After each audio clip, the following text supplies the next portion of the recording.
Hello everyone, welcome to my YouTube channel. आज की video में BHDC 114 जो कि है प्रयोजनक मूलक हिंदी, इसके कुछ प्रश्नों पे चर्चा करेंगे। इससे पहले हम काफ़ी वीडियो अपलोड कर चुके हैं। यदि आप वो वीडियो नहीं देखे हैं तो प्लेलिस्ट का लिंक डिस्क्रिप्शन बॉक्स में दिया हुआ है, वहाँ से देख सकते हैं। आइए हम स्टार्ट करते हैं प्रश्न। उससे पहले आप लोग से एक छोटा सा रिक्वेस्ट है कि जो भी न्यू स्टूडेंट इस चैनल पर पहली बार आए, चैनल को सब्सक्राइब कर दें, वीडियो को लाइक कर दें। आप मेरे टेलीग्राम चैनल से भी जुड़ सकते हैं, टेलीग्राम का लिंक डिस्क्रिप्शन बॉक्स में दिया हुआ है। आइए स्टार्ट करते हैं। जब क्वेश्चन और आंसर बताते हैं तो बीच में हम कुछ नहीं बोलते हैं, इसलिए जो भी बोलना होता है पहले ही बोल देते हैं। आइए देखते हैं। देखिए, इससे पहले हम वीडियो डाले हुए हैं, आप देख सकते हैं। आप ज़रूर देखिए वो वीडियो, काहे कि आपके एग्जाम के लिए काफ़ी इंपॉर्टेंट वो सारा वीडियो है। देखिए, वैज्ञानिक तथा तकनीकी शब्दावली का आशय बताते हुए उसके महत्व को प्रतिपादित कीजिए। वैज्ञानिक तथा तकनीकी शब्दावली, इसका क्या आशय है, मतलब इससे आप क्या समझते हैं, इसके महत्व को प्रतिपादित करें, इसके महत्व को बताना है इस प्रश्न में। और ये प्रश्न आपके एग्जाम में 10 नंबर का पूछा जा सकता है। आइए इसको हम अच्छे से जानते हैं। देखिए, वैज्ञानिक तथा तकनीकी शब्दावली आयोग जो है हिंदी और अन्य सभी भारतीय भाषाओं के वैज्ञानिक और तकनीकी शब्दों को परिभाषित एवं नए शब्दों का विकास करता है। भारत की स्वतंत्रता के बाद वैज्ञानिक तकनीकी शब्दावली के लिए शिक्षा मंत्रालय ने सन 1950 में बोर्ड की स्थापना की। देखिए, सन 1952 में, थोड़ा सा ऊपर कर लेते हैं। देखिए, सन 1952 में बोर्ड के तत्वावधान में शब्दावली निर्माण का कार्य प्रारंभ हुआ। हिंदी शब्दावली का जो निर्माण हुआ 1952 से प्रारंभ हो गया।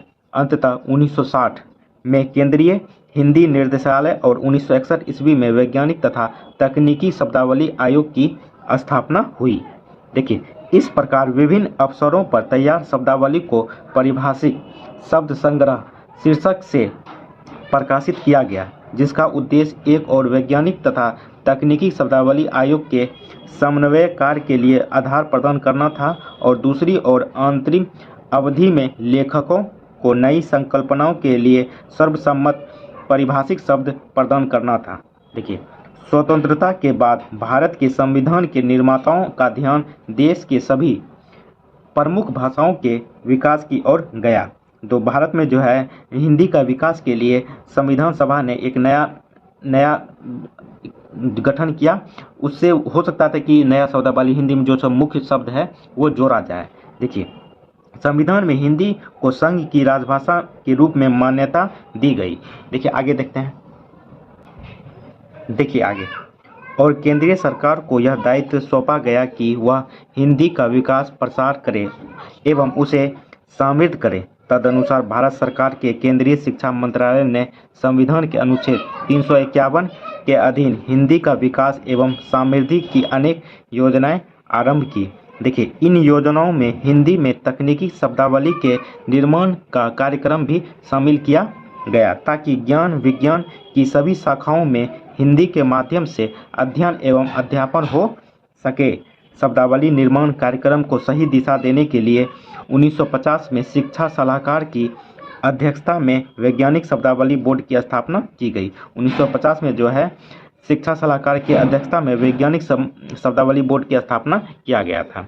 देखिए, पहले ये कार्य शिक्षा मंत्रालय के अंतर्गत हिंदी एकक द्वारा किया जाता था, किंतु बाद में विभिन्न विषयों की हिंदी शब्दावली का निर्माण करने के दौरान यह ज्ञात हुआ कि यह काम बहुत ही अधिक विशाल, गहन और बहुआयामी है, इसलिए इसको अलग से एक विभाग ही बना दिया गया।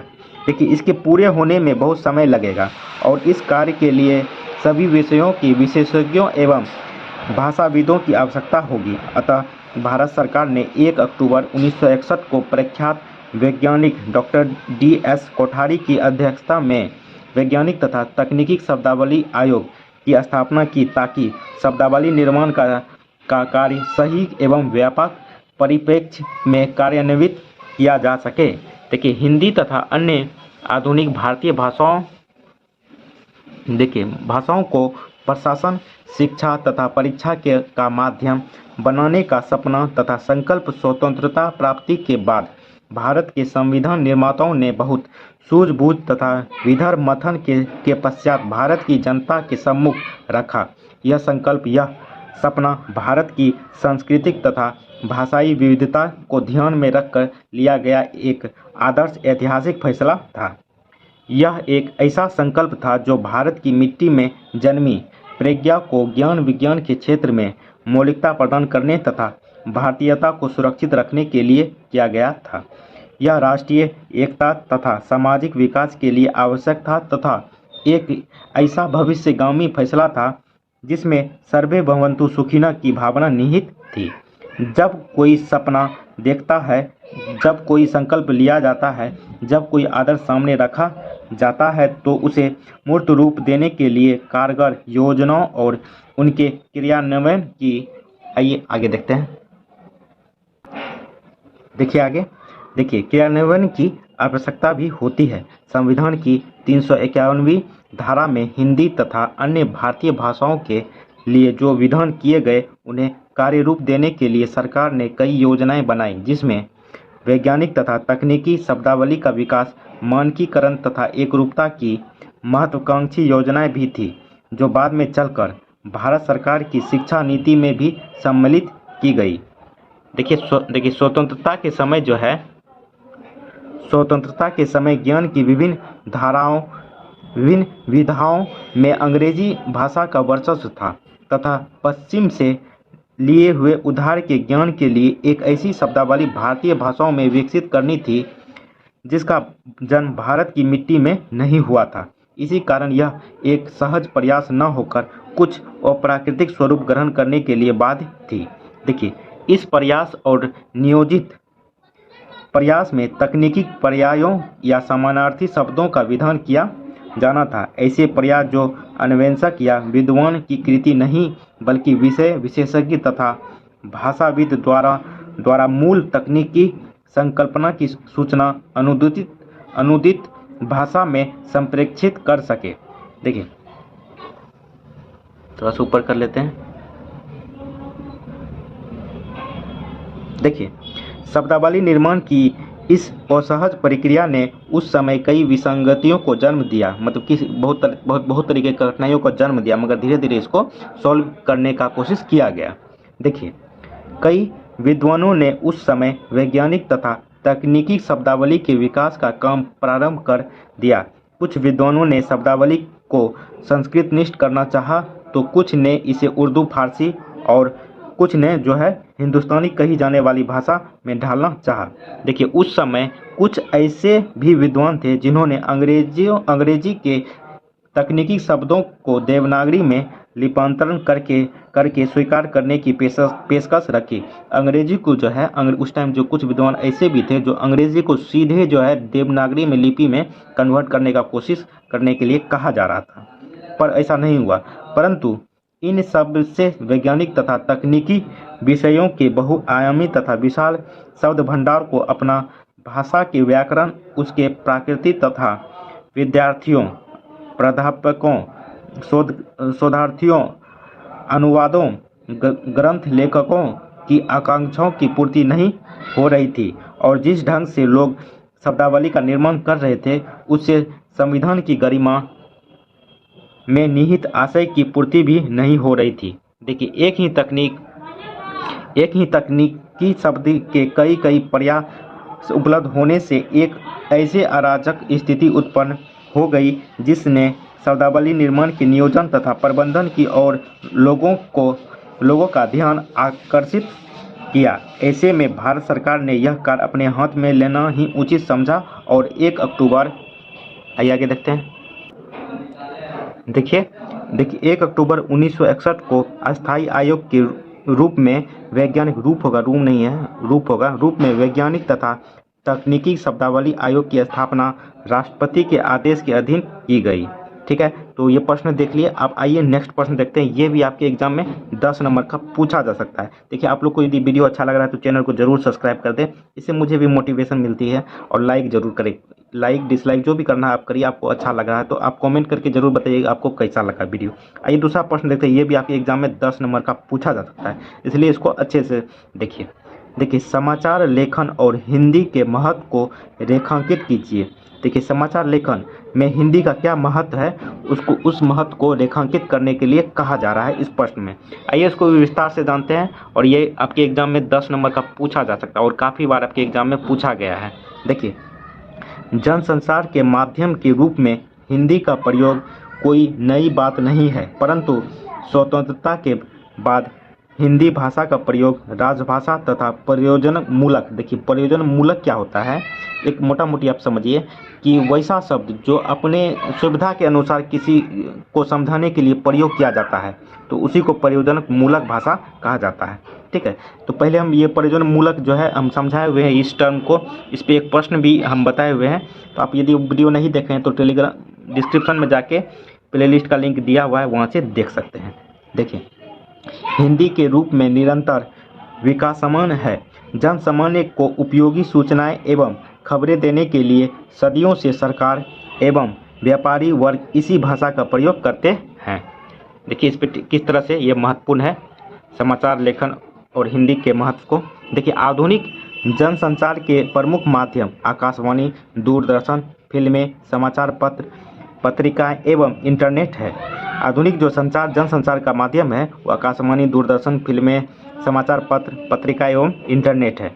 समाचार संचार के सभी माध्यमों में हिंदी ने मजबूत पकड़ बना ली है, चाहे वह हिंदी के समाचार पत्र हो या रेडियो हो, दूरदर्शन हो, हिंदी सिनेमा हो या विज्ञापन हो या OTT हो। OTT प्लेटफॉर्म मतलब अमेजोन होता है, ALT होता है, ये सब प्लेटफॉर्म पे हिंदी का ही छायाचित्र दिखाया जाता है।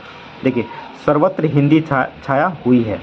वर्तमान समय में हिंदी को वैश्विक संदर्भ प्रदान करने में उसके बोलने वालों की संख्या, हिंदी फिल्में, पत्र पत्रिकाएं, विभिन्न हिंदी चैनल, विज्ञापन एजेंसियां, हिंदी का विश्व स्तरीय साहित्य तथा साहित्यकार आदि का विशेष योगदान है।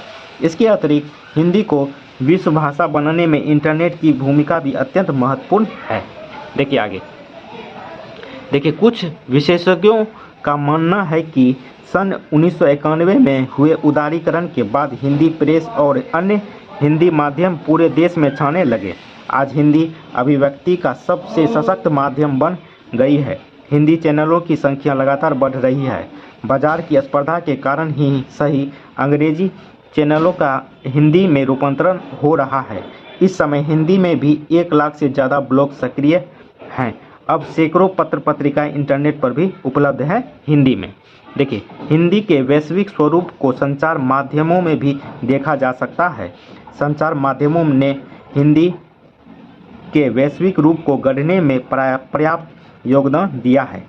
भाषाएं संस्कृति की वाहक होती है और संचार माध्यमों पर प्रसारित कार्यक्रमों से समाज के बदलते सच को हिंदी के बहाने ही उजागर किया गया। आइए आगे देखते हैं। देखिए, हिंदी आज देश भर में आम बोलचाल की भाषा है। आज अधिकतर लोग हिंदी का प्रयोग कर रहे हैं। हिंदी आज एक ऐसी भाषा है जो दुनिया में इतने बड़े स्तर पर बोली एवं समझी जाती है। यह तथ्य आज सभी स्वीकार करते हैं कि हिंदी अब व्यावहारिक तौर पर इस देश की संपर्क भाषा बन चुकी है। अब तो भारत के साथ संपर्क रखने के लिए हिंदी की अनिवार्यता विदेशी सरकारें भी महसूस कर रही है। इसलिए अमेरिका, चीन, यूरोप तथा अन्य प्रमुख देशों में हिंदी के अध्ययन की व्यवस्था की जाने लगी है। देखिए आगे, देखिए विदेशों से बड़ी संख्या में छात्र छात्राएं केंद्रीय हिंदी संस्थान, विभिन्न विश्वविद्यालयों और अन्य शिक्षण संस्थाओं में हिंदी इधर कर लेते हैं। देखिए, संस्थाओं में हिंदी पढ़ने के लिए आते हैं। इसके अलावा विभिन्न विश्वविद्यालयों हिंदी विषय को लेकर BA MA करने वाले बच्चों की संख्या भी बढ़ती जा रही है। हिंदी को राष्ट्रभाषा बनाने के लिए पहल हिंदी भाषी नेताओं ने नहीं बल्कि महात्मा गांधी, रविंद्रनाथ टैगोर, चक्रवर्ती राजगोपालाचार्य और सुभाष चंद्र बोस जैसे हिंदी भाषी लोगों की ओर से की गई। जो ये लोग हिंदी नहीं बोलते थे फिर भी हिंदी को अपनी राष्ट्रभाषा बनाने का भरपूर प्रयास किए थे। महात्मा गांधी देश भर में अपने भाषण हिंदी या हिंदुस्तानी में ही दिया करते थे। इंदौर एक अधिवेशन हुआ था गांधी जी का। गांधी जी ने वहाँ बोले थे कि हिंदी ही एक ऐसा भाषा है जो भारत में सबसे अधिक बोली जाती है और हिंदी को ही हमें राष्ट्रभाषा के रूप में स्वीकार करना चाहिए। तो वहाँ से ही स्टार्ट हो गया था, हिंदी को ही राज्य भाषा या राष्ट्रीय भाषा बनाना है। देखिए, सुभाष चंद्र बोस ने आज़ाद हिंद फौज की स्थापना की तो विभिन्न राज्यों के सैनिकों को जोड़ने का काम हिंदी के माध्यम से ही किया गया। गांधी जी ने आज़ादी से पहले ही विभिन्न और हिंदी भाषी राज्यों, विशेषकर दक्षिण भारत में हिंदी प्रचारिणी सभाएं बनाई। इन सभाओं के माध्यम से हजारों हिंदी सेवी तैयार हुए जो देशभक्ति की भावना से हिंदी का प्रचार प्रसार और शिक्षण करते थे। चलिए यहीं तक रहने देते हैं। कैसा लगा वीडियो कमेंट करके जरूर बताएं। चैनल को भी सब्सक्राइब कर दें, वीडियो को लाइक कर दें। कमेंट जरूर करें आपको कैसा लगा वीडियो, अच्छा लगा फिर भी करें, नहीं लगा फिर भी करें, नहीं लगा है तो रीज़न आप बता दीजिएगा। चलिए यहीं तक रहने, चलिए थैंक यू, जय हिंद।